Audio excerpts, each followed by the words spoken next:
President Tinubu has failed to secure Nigerians. And I am wondering what he would say to Nigerians when he now begins to campaign for 2027. Because clearly he has absolutely nothing to say to us that will assure us that if we give him another 4 years, he will secure this country. What he couldn't do in the last 3 years, when things are not as bad as they are now, I cannot see this president do anything better rather than getting it worse. If he can, let's see what he will do between now and say November, December, and January. And I can tell you in advance, nothing. Rather than address the core of the problem, he just appointed a special advisor on Homeland Security. What does that mean? What is Homeland Security? What about all this army of institutions and structures and systems that we have on the ground? Clearly, that's an admission of failure.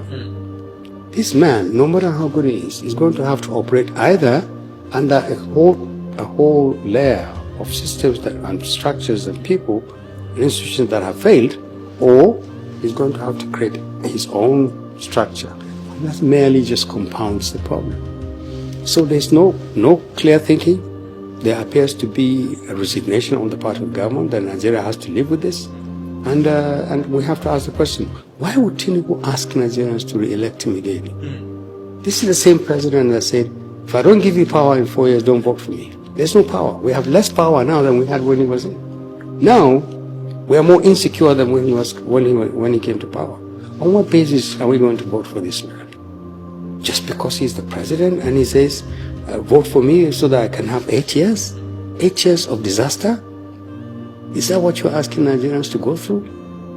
And I know in 2027, I lead a party that is saying to Nigerians, say no. No. This is our country, sir, and we have suffered enough. Sir, thank you for your opening remarks. Both the president, in fact, it was the Senate president first, who said it in his characteristic jocular manner, because everything to the Senate president seems to be, he finds everything to be funny.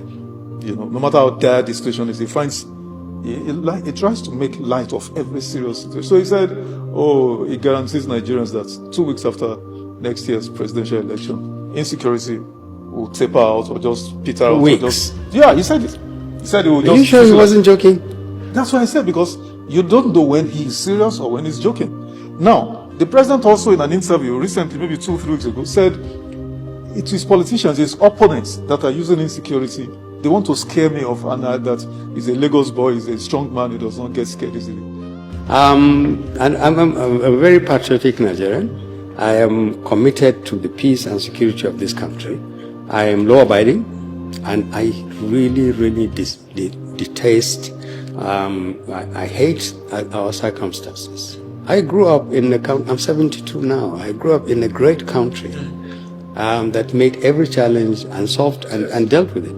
I lived in a country, I was old enough to see the genesis of the Civil War, the entire execution of the war, and the incredible method of healing that took place immediately after it. I saw a great country with a great promise, and I saw waste and abuse and decline that I would have sworn 20 years ago was impossible. If the Senate president did say that 2 weeks after the election, Nigerians will see a secure country, then it leaves only one conclusion. Either he wasn't in his senses when he said that, or they are genuinely playing with our insecurity in order to win an election. What are you waiting for? Why do we need to wait until 2 weeks after an election? And what happens if you lose that election? Are they even thinking of the possibility that they could actually lose that election? You know, we had a president who lost an election, and the heavens didn't fall. So why do we wait? Why do we have to wait? That's why when you mention this thing, because this is the first time I'm hearing it, that the Senate president said wait until 2 weeks, within 2 weeks after the election. So in other words, they are now trading votes for our security. Give us votes, and we'll give you security. In other words, what they're doing now is withholding our security and playing with it as an electoral asset.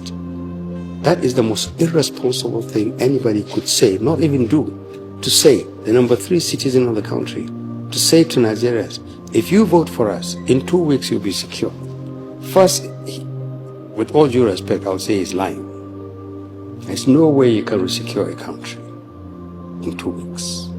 Because if you can, this is the time to fix it. 2, he's a poor politician.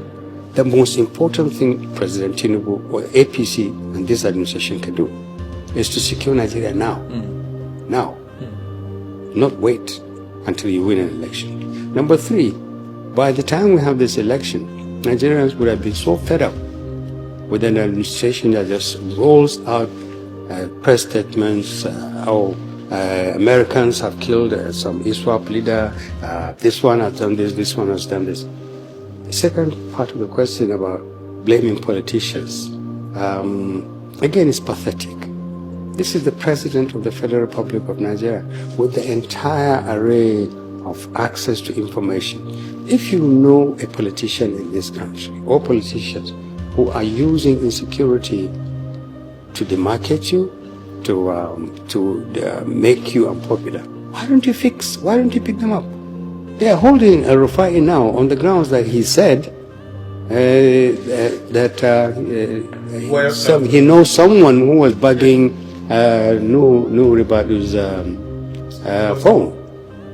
That is 1,000,000 times less than a president himself, commander-in-chief of the armed forces, with intelligence, with security, everything, saying my enemies are at play. It's my political enemies that are causing this problem. If he said that, then it shows that President Tinubu has completely lost touch with the realities in this country. Because I don't see how you would be president in charge of our security.